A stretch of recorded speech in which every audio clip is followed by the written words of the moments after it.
Belluno, una città in festa, una piazza piena per il conferimento di un sigillo da parte del comune agli alpini. Questo sigillo agli alpini è veramente un segno di riconoscenza e un momento per rinsaldare, ecco, il patto che ha la città di Belluno con gli alpini, che io sono estremamente convinto che fanno parte di questa comunità, di questa città, fanno parte dell'identità di questa città. Belluno e gli alpini, un legame indissolubile nel passato e nel presente, dalla presenza della caserma del 7° Reggimento Alpini a quella costante nelle emergenze che vedono impegnata la protezione civile di quanti hanno nel cuore la penna nera di un corpo nei confronti del quale il senso di appartenenza è qualcosa di molto più profondo dell'essere stati militari assieme. Belluno è la città alpina, sempre dal 1953 che è stata fondata la Brigata Alpina Cadore.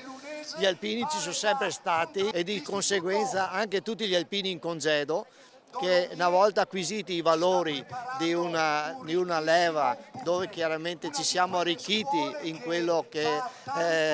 chiama fare la vita, abbiamo continuato nella nostra opera di solidarietà, di volontariato e quindi sempre presenti, sempre attivi per le nostre popolazioni.